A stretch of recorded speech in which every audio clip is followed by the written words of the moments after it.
Psychology کے مطابق کبھی کبھی اپنے محبوب کی تصویر دیکھ لینے سے ہی انسان کو راحت ملتی ہے اور انسان اچھا محسوس کرنے لگتا ہے۔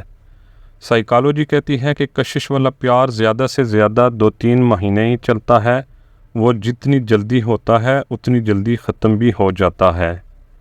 سائیکالوجی کہتی ہے کہ ہم اپنے کرش سے صرف 3 مہینے ہی اٹریکٹ ہوتے ہیں، اگر اس کے بعد بھی کرش ہمارے دماغ میں ہے تو وہ کرش نہیں، محبت ہے۔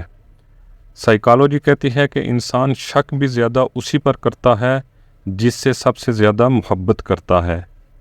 سائیکالوجی کہتی ہے کہ سمجھدار لڑکیوں کو لائف پارٹنر ڈھونڈنے میں ہمیشہ مشکلات کا سامنا رہتا ہے، کیونکہ وہ ایک ایسے انسان کی تلاش میں ہوتی ہیں جس میں کوئی کمی نہ ہو۔ ہر لڑکی یہ جانتی ہے کہ لڑکا کیا کہنا چاہتا ہے، لیکن وہ اس طرح ظاہر کرے گی کہ اسے کچھ نہیں پتہ۔ سائیکالوجی کے مطابق زندگی میں کبھی بھی کسی کے لیے رونا نہیں چاہیے، اور جس کے لیے آپ رو رہے ہوں وہ آپ کے قابل نہیں، اور جو آپ کے قابل ہوگا وہ آپ کو رونے نہیں دے گا۔ سائیکالوجی کہتی ہے کہ لڑکیاں ہمیشہ ان لڑکوں کو پسند کرتی ہیں جو بہت ہی زیادہ گہری نیچر کے ہوتے ہیں۔